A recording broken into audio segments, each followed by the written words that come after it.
Good evening, everyone. Come on in and please take a seat.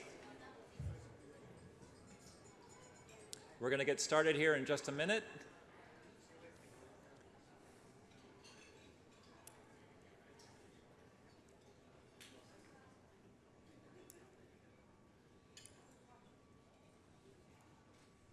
I think we have a few folks still outside, so we'll wait just another minute or so, and then we'll go ahead and get started with tonight's events.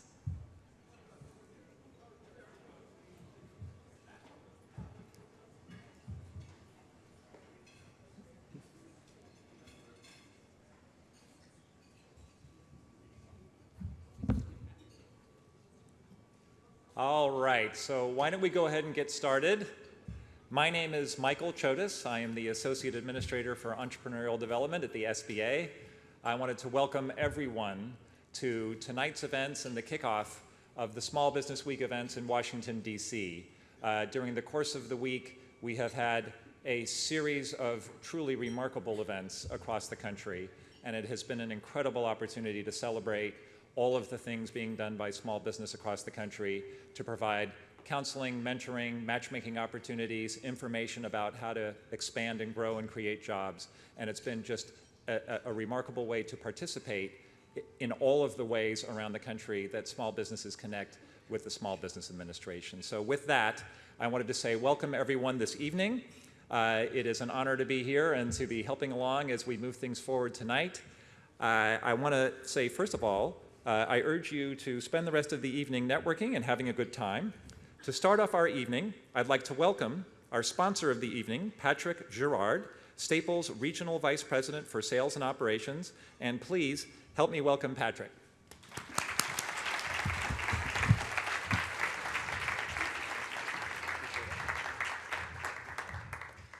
Good evening. How y'all doing? Great. Well, welcome. As Michael said, I'm Pat Gerard. I'm the Regional Vice President for Staples, and I'm based here out of the D.C. market here. I actually live about an hour south of here in Fredericksburg, Virginia. And is that good? A hand for Fredericksburg? All right. I'm actually from New England, though, so no booing. I'm a Red Sox fan, a Patriots fan, a Bruins fan, a Celtics fan. All right. And I'm not a Heat fan. All right. I've proudly worked for Staples for the last 16 years. And, you know, I want to thank you and welcome you to the National Small Business Week. The list of businesses being honored this week illustrates the dynamic and innovative nature of small businesses in the United States. Everything from a helicopter pilot school to a pet resort to a tool and die company are being honored. So congratulations to all of you. Staples is proud to be a sponsor of National Small Business Week. We have a deep appreciation for small businesses, and we understand the vital role that small businesses play in our communities and our economy. More than 50% of the Americans own or work for small businesses. Small businesses are the key to driving economic growth, creating 2 out of 3 jobs in the United States each year. At Staples, our history gives us a unique perspective on the drive, innovation, entrepreneurship, and challenges behind small businesses. It wasn't that long ago that we at Staples were a small business ourselves. Our company is only 27 years old, and we were founded on the same spirit that drives many of the people in this room tonight. In fact, our founder, Tom Stemberg, invented the office supply business on a rainy night in July when he couldn't find printer ribbon for his typewriter. So that takes you back a while. Our first store was opened in May of 1986, just outside of Boston, in a town called Brighton, Massachusetts. Today, 27 years later, we're a global company with 88,000 employees, and we've grown into the 2nd world's largest internet retailer. Even though we're no longer a small business, we're still driven by the need to innovate and adapt the changing world, just as many of you are. We've transformed our company over the years from a cash and carry retailer to a company with a contract unit that supports 2/3 of the Fortune 100. We went from a bricks and mortar retailer to a true multi-channel player that lets customers shop in our store, online, and on your mobile devices. Most recently, we launched our reinvention that is transforming our business. We're going from a company focused on office supplies to a company that's going to offer more than 1 million items. And we put small businesses at the center of our efforts as we fulfill our vision of providing every product your business needs to succeed. We haven't forgotten what's got us to where we are. We owe a large part of our success to the support of small businesses, just like you folks in this room and everywhere around the country. Every day we're inspired by the stories we hear from customers, stories of entrepreneurs pursuing their passion, stories of success fueled by hard work and innovation. Once again, I'm proud, and it's a privilege to be here on behalf of Staples as we celebrate the best of small business in the United States. Thanks.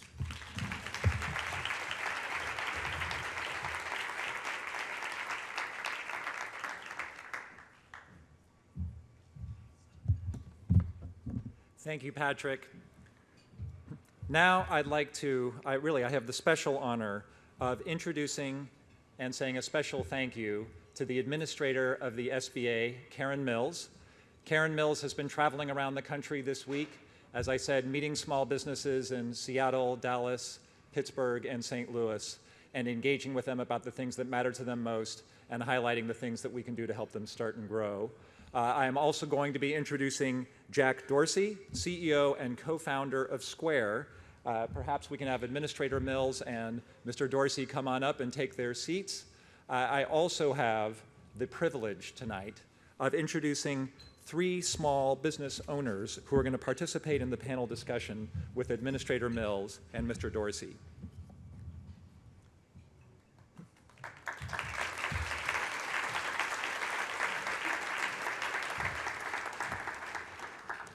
First, Doug Povich of Red Hook Lobster Pound, DC. Founded in New York by husband and wife Ralph Gorham and Susan Povich, the Pound was in the first wave of food vendors at the Brooklyn Flea. In 2010, the Pound's food truck, Big Red, hit the streets. Thanks to Doug, Washington, D.C. now has 2 of its own beloved lobster trucks. They are SBA favorites, by the way. I'd also like to introduce Brian Sikora of Pleasant Pops. Pleasant Pops was born in 2009 when co-founders Brian and Roger couldn't find their favorite traditional Mexican ice pops called paletas here in DC. They now have over 100 flavors, all of which are original recipes made from locally sourced produce, herbs, and dairy. With the help of SBA assistance along the way, you can now find Pleasant Pops at DC's farmers markets, in their truck Big Papa, and their first brick-and-mortar store, which opened in September 2012. And our third small business participant this evening is Mark Warmuth of Swing Coffee. Swings began in 1916 under the watch of Michael Edwards Swing, and over the decades, the company has continued to grow and thrive. In 2005, Michael's granddaughter decided it was time, at the age of 87, to relinquish control of the company, and Swings Coffee passed into the very capable hands of owner Mark Warmuth in 2006. So with that, please welcome Administrator Mills, Jack Dorsey, and these 3 impressive small business owners to the stage.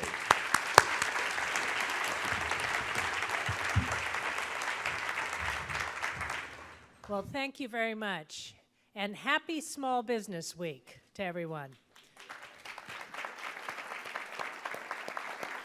I want to welcome you all, and I particularly want to welcome our small business winners from all around the country, most of whom, raise your hand, who are here. Welcome, welcome, and congratulations. We're going to be honoring you tomorrow. So I have been traveling this week. Usually we have National Small Business Week here in Washington, but this year we decided to take the show on the road. So Monday was Seattle, Tuesday was Dallas, Wednesday St. Louis, Today, we were in Pittsburgh, and tonight and tomorrow we're here in Washington, D.C. And why did we do that? We did it because it was time to be on the ground with America's small business owners. And we did it because small business is really fueling our economy. And tomorrow you're going to see President Obama's video. But from day one, he has known that if we are going to create jobs in this country, it's going to be because of our entrepreneurs and small business owners. So we are delighted to be able to celebrate, but we also said we want to be able to provide the tips and the tools that small businesses need, and because their time is valuable. Another thing we did is we decided to use more technology this year. Good idea, right?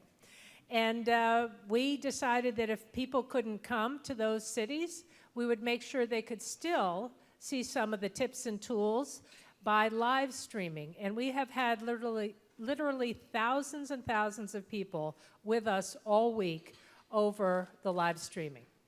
So we're going to continue that tonight. So hello to everybody who is with us virtually as well.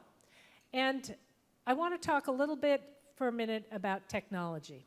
One of the things that we noticed when we started the week in Seattle, we were on the Microsoft campus. And one of the subjects was how technology is leveling the playing field. Small businesses now have opportunity in two areas, and we've got some great examples of all of that here tonight. The first example is people who use technology to develop a whole new business. They're entrepreneurs like Jack, who is a serial entrepreneur, and they find a way to use technology to create a whole new product or service that changes our world. And that's really what he has done with Square, but also, as you all know, he's the founder of Twitter, co-founder of Twitter. Right? Well, there's another way that small business really uses technology and it levels the playing field, which is even if you're making coffee or ice pops or lobster rolls, being from the great state of Maine, you can tell where my preferences lie. You can also expand your business using technology, and it levels the playing field. In fact, we've had people start export businesses, right, that they never could 20 years ago because they can market on the web. There are so many opportunities to use technology, and we thought we would sort of celebrate that this evening by hearing some stories. So I want to start with Jack because everybody's dying to hear his story, even though a lot of people know it.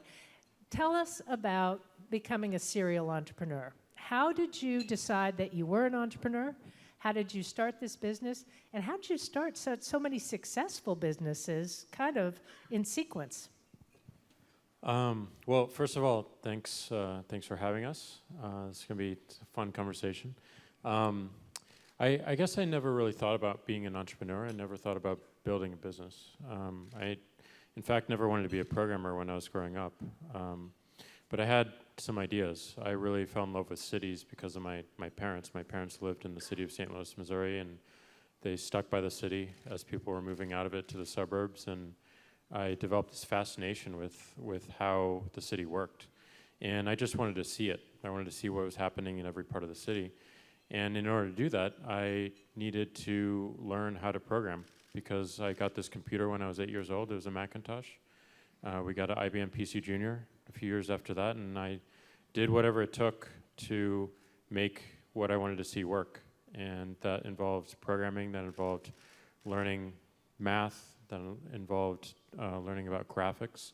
And little by little, I could see more of my work. And I think I've found that's a common thread in all entrepreneurs. It's a common thread in all businesses, is that it doesn't start by you waking up and saying, I want to start a business. It starts by you waking up and saying, I'm really passionate about this thing, and I'm going to do whatever it takes to make it work. And if you look at the definition of entrepreneurship, it's really you take significant risk in order to do something, right? And it's usually take significant financial risk in order to do something.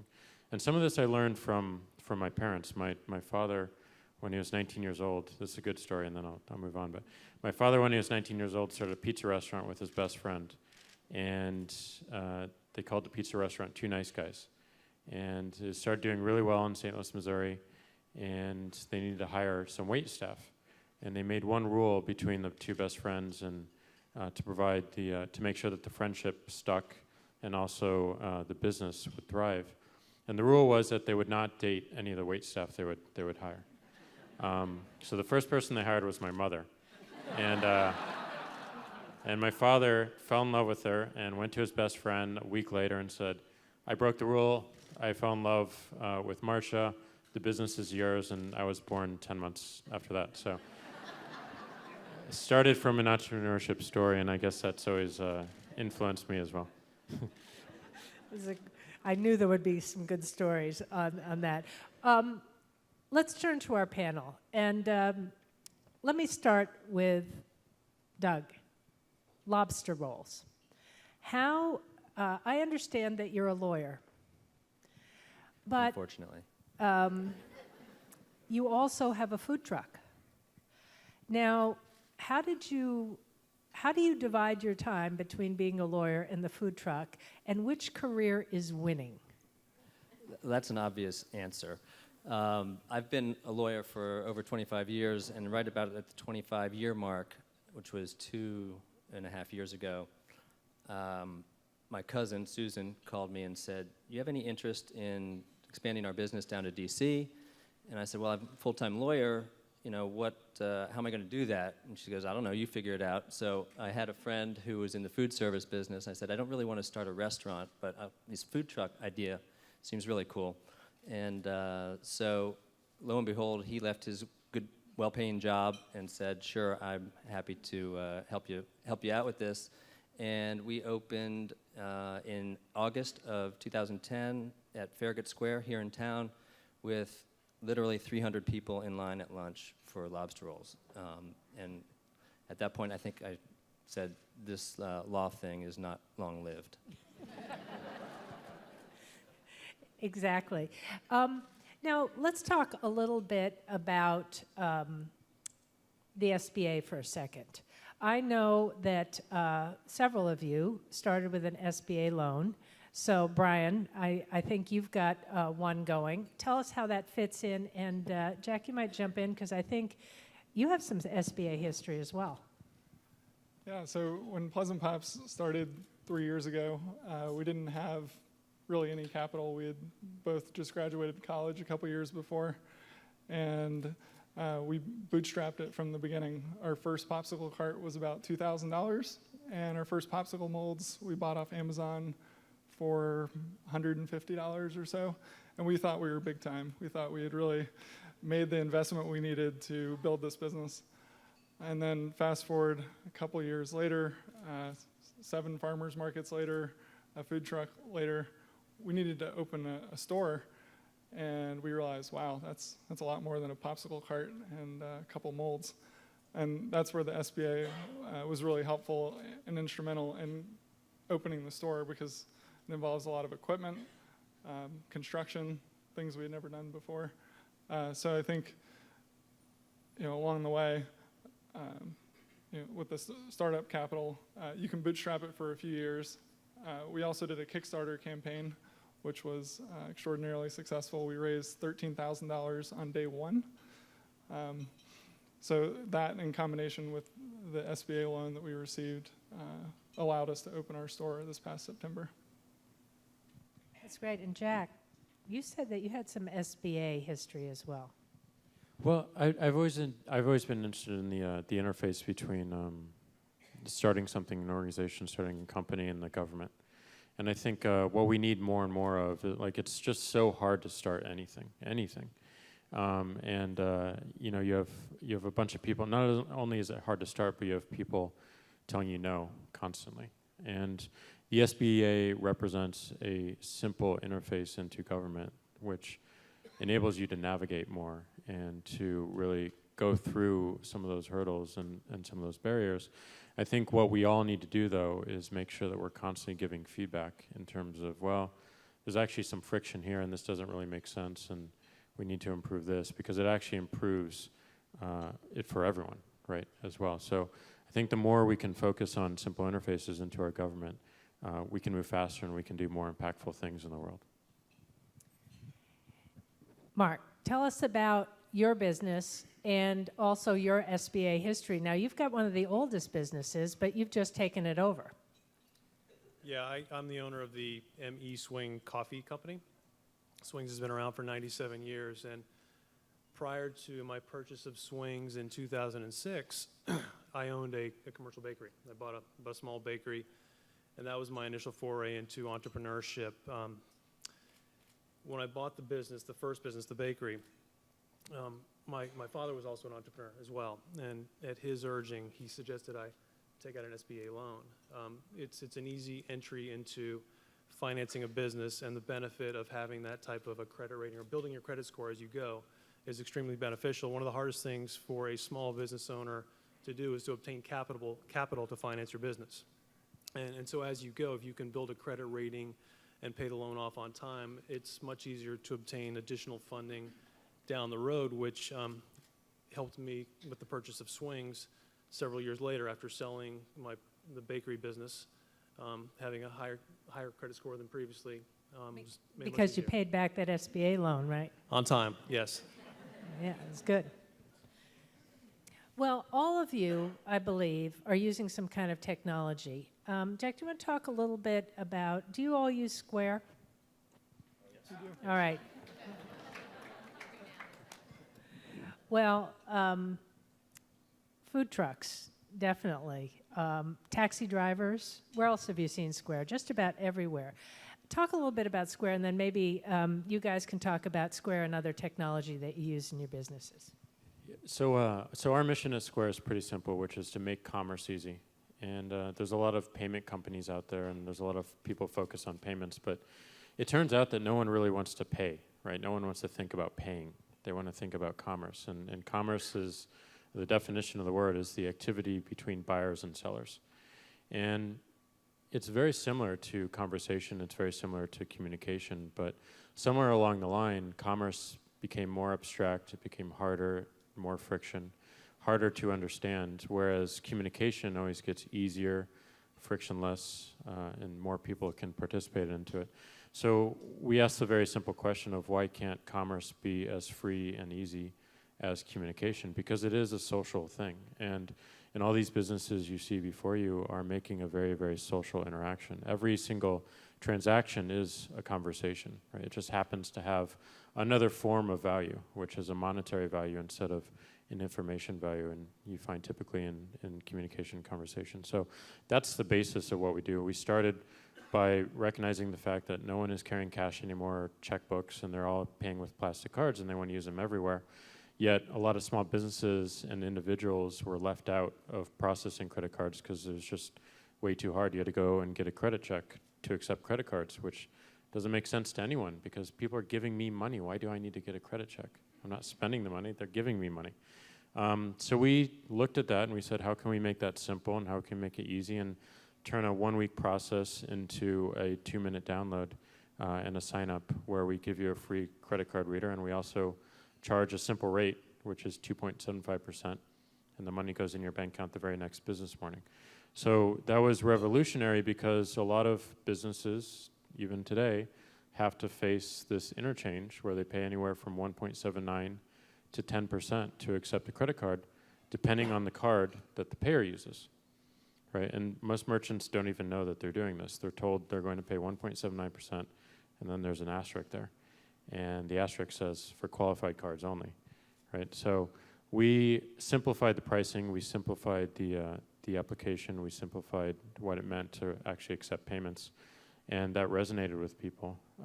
And we just saw it flourish around the United States, from people selling on Craigslist for the garage sale to coffee carts to food trucks to actual small business. And the thing I'm most proud of is we've validated that with a partnership with Starbucks.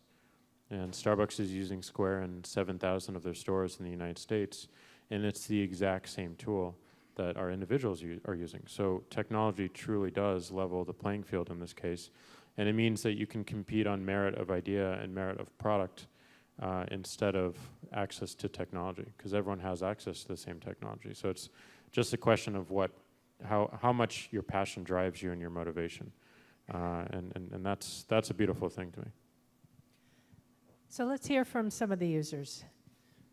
How's it work?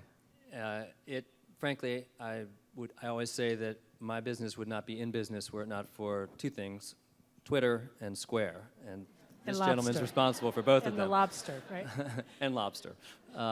So when I'm looking to start my business, I realize at our price point we need to be able to accept credit cards. So you look at, how are you going to accept credit cards? And the companies try to sell you a literally $5,000 to $10,000 point of sale system to put in a truck. And I'm saying, no, that's not going to work. There's got to be a better way. This was the same time that the iPad was coming out, and I said, something has to facilitate this. So lo and behold, come across Square, and it was a godsend. For literally the cost of an iPad, were able to get up and running without the need to do all of the merchant accounts and all the complication of what it takes to accept credit cards. And I think that because of that, we are where we are. Do the rest of you tweet about your business as well? Do you tweet when the coffee's up? We do. We will pick strategic points during the course of the day to tweet when we know that people are paying attention to their Twitter feed.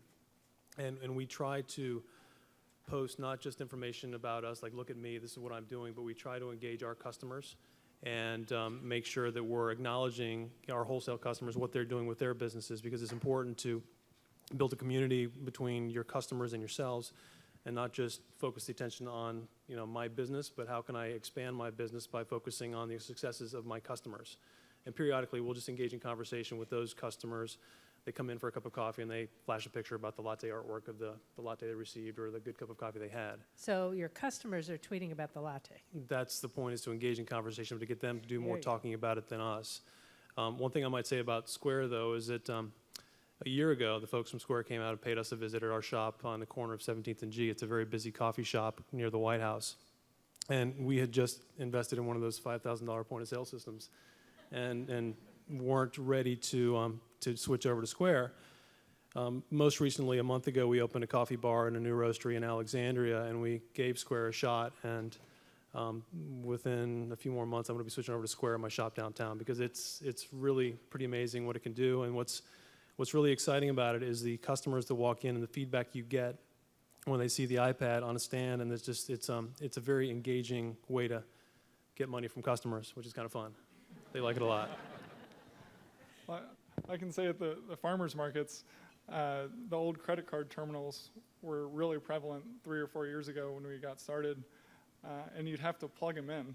Where do you plug in a credit card terminal at a farmers market? So they were constantly running out of batteries, people running around, finding an outlet, borrowing it.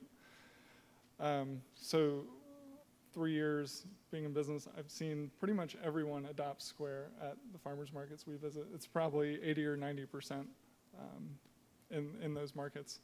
And from opening a brick and mortar store, we also looked into the $10,000 point of sale system. We got flyers every single day, sales reps from very large point of sale companies coming in the door.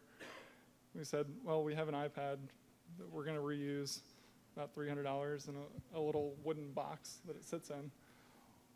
Well, every time a customer comes in the door, they're wowed by, how do you have a wooden cash register that accepts credit cards? Like, it's pretty phenomenal to watch the reaction. I don't know about any other business, but I've never seen someone get so excited about buying a popsicle. So. It's an exciting thing. So top of mind for any business, small, medium, and large, is always acquiring new customers and getting new customers, and also keeping the ones that you have and establishing loyalty. How do you all think about new customers and driving more people to your businesses? So from our perspective, it's all word of mouth. I mean, Twitter is a fantastic tool, especially when we got started. Being at one market, and open for business 4 hours a week. Communication tools are like Twitter were critical to get us started, to at least tell people where we were going to be when. If we opened a new market, how do we communicate that? But since opening the store, you realize how local and kind of community-focused your business becomes as a retail operation. Roger, my business partner, spent some time doing political organizing. So about a month in, we saw our kind of customer numbers plateau. And so he said, well, why don't we just go out and knock on doors? I said, that sounds crazy, but sure, why not? And so we took a map, drew a circle about a 3-block radius around the store, and we knocked on every door. And it worked, because we were kind of off the beaten path a little bit. So even with great technology tools, there's also something to be said for just going to meet your neighbor and say, hey, we're here. Yeah, so from our perspective, we have a very limited amount of time to engage with our customer at the food truck. You have literally seconds to do it, to make an impression, and make the sale. And so our goal is to have the sale behind the scenes, have our cashiers engaging with the customers, making sure that they come back. And Twitter and Facebook are also our main vehicles for engaging customers. In DC, the way the rules were, literally we would not be able to stop our truck unless we had a line already formed. It's called the ice cream truck rule, and that's why ice cream trucks have bells, so they can attract people and they stop. Well, we had Twitter, and so we tweeted where we're going to be at the location. Lo and behold, we pull up, 50 people standing there waiting for us, saving a spot for us. And that type of engagement with your customer, we've had people, early on, come up to the window and literally faint because they were so excited they finally got to the Lobster truck. We absolutely use social media to engage our customers on a regular basis. That's great. Well, for us as a coffee roaster, and we're certainly not the size or magnitude of the big green serpent Starbucks, no offense. Our focus has always been to you work a little harder and aim a little higher with regard to the quality and craftsmanship of the work you do. We don't advertise, and for that reason, we're probably one of the oldest coffee companies that nobody's ever heard of. But there's always a line from the register, winding around our store to the front entrance, because our baristas are very well schooled and very well trained in how to make a drink, and our coffee is fresh roasted daily. So there's something very positive about a local company that does really solid work. So to that point, our business is very successful, and we don't advertise. But as of late, our focus has been how do we extend the brand of ME Swing Company beyond the people that live within a 4 or 5 block radius of our coffee shop and are close to our roastery.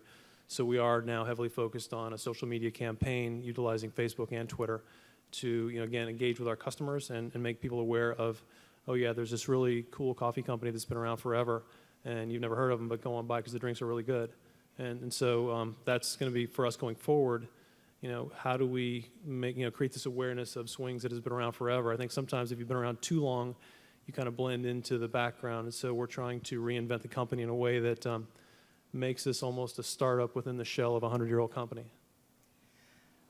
Well, Jack, I'm going to come to you for a question, but first I want to tell everybody we're going to have a treat here, which is in a few minutes, we're going to ask you to ask some of the questions.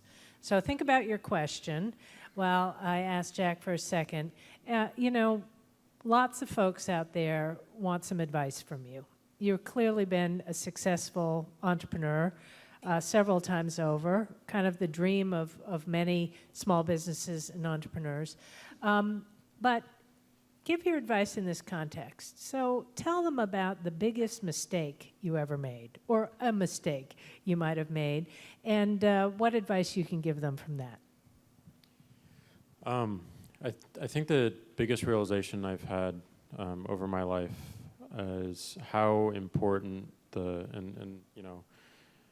you hear this a lot, but it's so true and so simple, but how important the team is and the people that you work with are.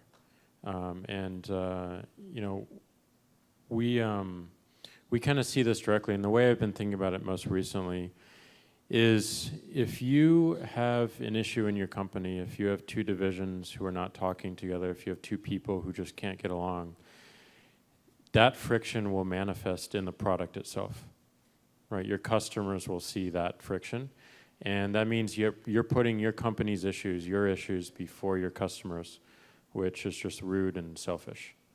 And I don't want to be rude or selfish, so we make sure that we design and engineer the company and the organization as much as we do the product and the service that we build.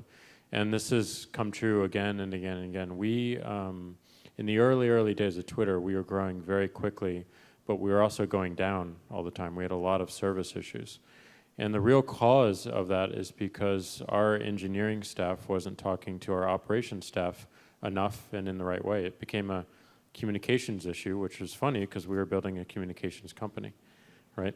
But we weren't communicating effectively, and that actually manifested in downtime. That manifested in failure, and it's the worst feeling possible. So as we were down, we felt terrible about it, and it didn't, it inspired us to get it back up, but at the same time, it's really hard to do. So simple communication definitely helps, and the thing that helps simple communication is just having an understanding of how your business is doing, right? I've been keeping a journal since I was 14 years old, and that was probably the best thing that I've ever done in my life because I can see motion.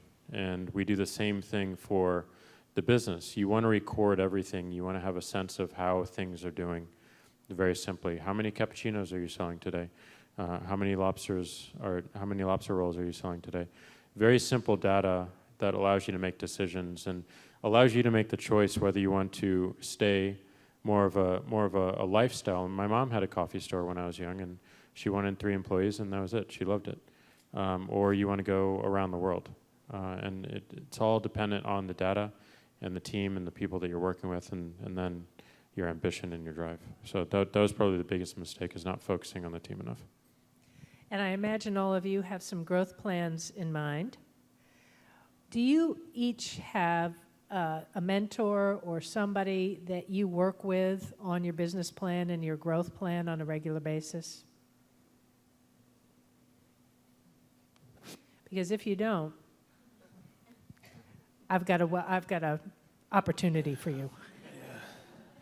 I do not, and this will go back to the biggest mistake that I probably made as a business owner, is taking for granted what goes into making that really good cup of coffee.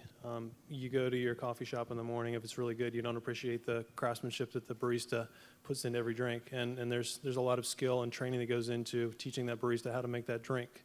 The coffee is going to taste a certain way because the person who's doing the roasting has spent years on the roaster working his craft and learning how to do it the right way. The supply chain goes back to sourcing quality green coffee, and somebody has to know the difference between good coffee and bad coffee. And so for me, buying the business, I loved coffee before I bought the business, which is why I bought it, but you don't always know what you don't know until years pass. So if you can find that mentor, highly suggest it. A lot of times you don't know those mentors until you're a few years in, but I think I'd still be in the same position now, but would have gotten there a little quicker had I had a few more people on my team or that had helped me out along the way. Well, this is something that we hear quite a bit, and all of those who are here from the SBA, do me a favor and raise your hands. Well, if you do not have a mentor or advisor that you see on a regular basis, and you're a small business owner out there, you need to see one of our SBA folks before you leave here tonight, because you should. Many, many small businesses have told us that they would be, the advice has saved them a year and a half, or saved them from making a mistake that another entrepreneur would make, because you're so busy running your business, you don't know what you don't know. And one of the things that we do is collect a lot of data on this. And we know that small businesses that have mentors and advisors get more sales, more profit, hire more people, they have more longevity.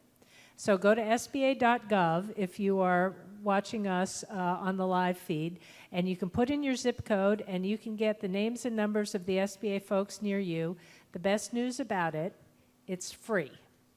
So there's no excuse. Now, we have some hands getting ready, and I think you might want to, Doug, just answer that question. I saw you had a few things to say. And then I want some questions from the audience if we have any. Now, I've had some very awesome mentors in my legal career. When I started the food truck business, it was new, and nobody, I felt, really knew the food truck business because it was so new. And what I found is that my fellow food truck operators were my best mentors. We literally formed an association. We sat around the table. We said, what's working, what's not working?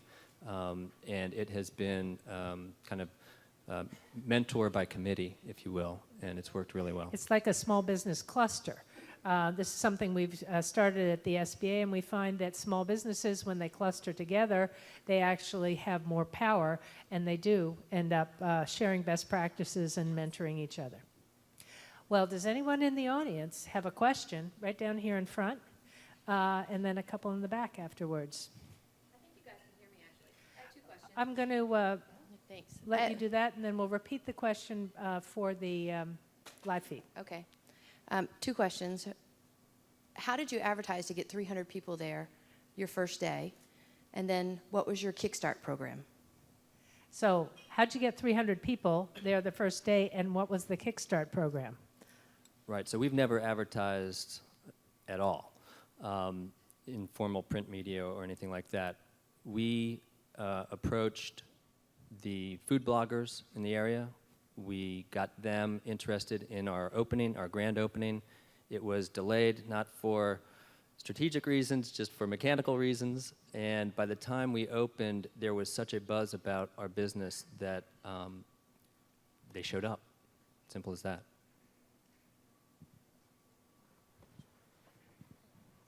So something that we realized a couple years ago was it's very hard to ask friends and family for money to get your business started. And Kickstarter is a tool that allows you to do that. And instead of equity, it's rewards based. So when we were thinking about our Kickstarter campaign, we thought, what are some things that people will get excited about? And so our most popular level for our Kickstarter campaign was actually very small. It was about $25. And people would give $25 and they would receive an invite to our grand opening. So a preview to the opening of the store. And Kickstarter is an online tool. You can set the duration of the campaign. So if you want it to last a week or 6 weeks, we chose 30 days. We raised over half of our goal in day one because it built so much excitement. And the great thing about Kickstarter is if you don't reach your goal, you don't get anything. So if it's a way to test your idea too. I would have been very worried had we launched our Kickstarter campaign and not been able to get close to the goal. So it was really twofold. One was a way to ask friends, family, a lot of people we didn't know, people we'd met 5 years ago, chipped in. But two, it's really a way to kind of build excitement and validate your idea. That's great. Question there in the back. We have the one with the microphone, then the one standing up. Oh, okay, yes. Stand thanks. up. Stand up. Tell us who you are. Oh, dear. Okay, I'm Andrea Gerard. I'm a lawyer. I still like law. I don't think I'm going to be opening any food trucks soon. But I am interested in the Kickstarter campaign again. And was there a relationship between your ability to generate funding through Kickstarter and your ability to get the SBA loan? And if not, then what kind of collateral or criteria were you able to use to qualify for the SBA loan? That's a great question. Kickstarter came first. We actually announced our Kickstarter campaign on the same day we made it public that we were opening a store. So that generated a fair amount of media attention. And all those people we didn't know chipped in 5, 10, some as much as $500. But that was also a way for us to go to our local credit union and, by extension, the Small Business Administration, and say, we have 425 people who think this is a good idea and have put money behind it. So it's not just having the capital, but also, convincing our landlord that it was a good idea to sign a lease with a popsicle business. Gentleman back there. Thank you. I'm Arnold King, King Consort Solutions. And my question is to you all is, how do you determine your business plan things such as SWOT analysis, operation, and technology? Because the majority of the time, operation is about 89% of business planning. So let's understand your question again. It's about operations and technology? Operation, technology, and SWOT analysis. Strength, weakness, opportunity, and SWOT threats. analysis. Have you ever used a SWOT analysis? How do you plan for your operations, and how do you make sure you don't end up with no lobsters one day? Yeah, it's it's trial and error, basically. You try to plan.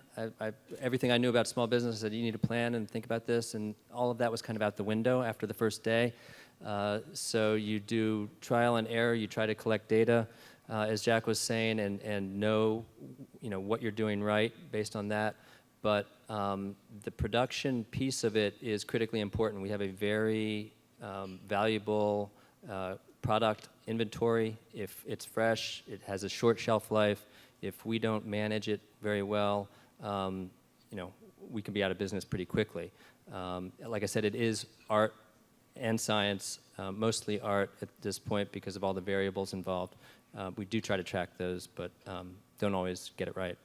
Where do you keep all the lobsters that are in your working capital inventory? Are they like in the bathtub? No, the lobsters are alive up in Maine. When they get to us, they've already been cooked. Couple other questions. Do we have one on this side of the room? Hello. Hi. One I back have a here and then question. one over here. I have a question. I would like to know. Tell us who you are. Oh, I'm sorry. Meredith. Thank you. Meredith, and I have a nonprofit organization. Great. I would like to know, what are your everyday rules? Something that you do every day that benefits your business? So what are your everyday rules, something that you do every day that benefits your business? And Jack, you probably have this because you have a big and an important culture in your firm, and you probably have a lot of everyday rules around that culture, and maybe you guys also want to chime in. Well, for me, the first thing I do is brew a cup of coffee and make sure that it tastes a certain way, but I am pretty tight with my team at my roasting facility, and we will get together every morning and we discuss all elements of the business, whether it's social media related, whether it's wholesale customer related, whether it is complaints. You're gonna get complaints as a business owner as well, and how you address the issues that your customers may have will kind of set the path for you as well as far as the type of business owner that you are. So we try to make sure that we're doing things right all across the board. We'll also address, there's a social component to your business as well. What can you do from a social level to make sure that you're giving something back to the community?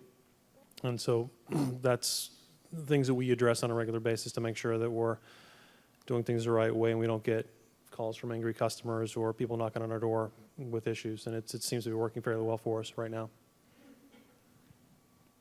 Yeah, we ask our employees every morning to set a personal intention, and so that they have a purpose when they go out that day.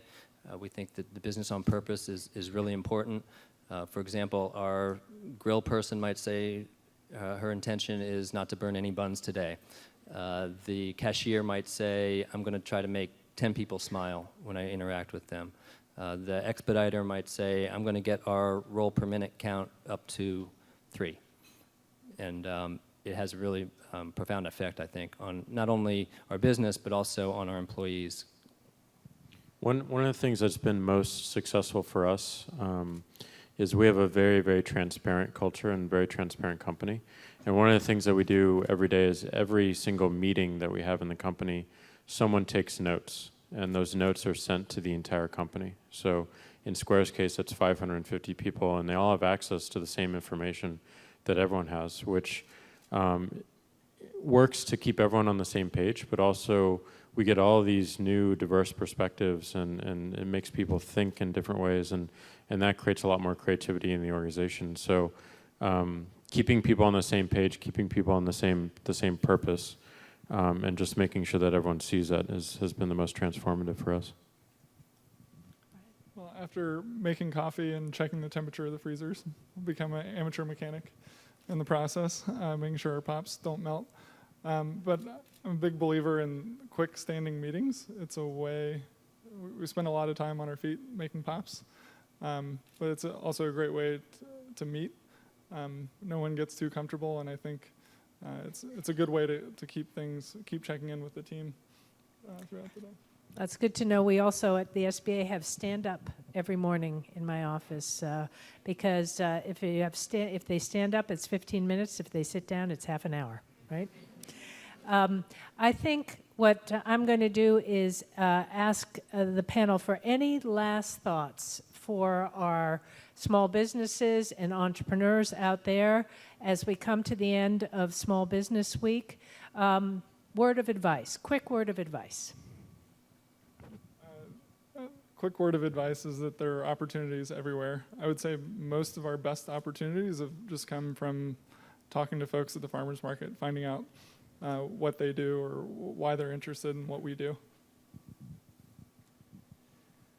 For me, I would say you learn a lot about yourself, and you learn to do a lot of different things, maybe not so well, but you learn how to do a lot of different things. Because as a business owner, it can be very lonely at times because you can't always tell somebody else to do it, or you can't delegate it to somebody else. If something's broken, you have to fix it. Otherwise, your business fails or it doesn't work that day. So whatever you can do to engage in some type of a connection with other food truck owners or other people of like type businesses, it will help you, because you do need a support structure, maybe not so much within your business, but in the same type of business. It'll help you out a lot. I would say the best thing to do is to, at all steps in your business, simplify. Keeping things simple is key, in my view. We do one thing, we do it really well, and we stay focused on that. A corollary to that is obviously your customer is supreme, and 100% focus on what they want and keeping them happy. Yeah, I definitely agree with the simplify point. The best tool I've found is a very simple one, which is asking the question why. It's the easiest question to ask. It's the hardest question to answer, but it always gets you to something that's more essential and much, much deeper. It enriches and engages your business and engages you as well. So, why can't people accept credit cards from their phones? Why can't people communicate wherever they are with their phones? That gets you to a really solid answer that I think can move you forward very quickly. Well, what a great way to kick off the Washington portion of National Small Business Week. I look forward to everyone joining us tomorrow for celebrating our winners, for tools and tips. Also, join us online and at sba.gov anytime in the future. Please join me in thanking some terrific, fabulous entrepreneurs who took time to be with us today. Thank you.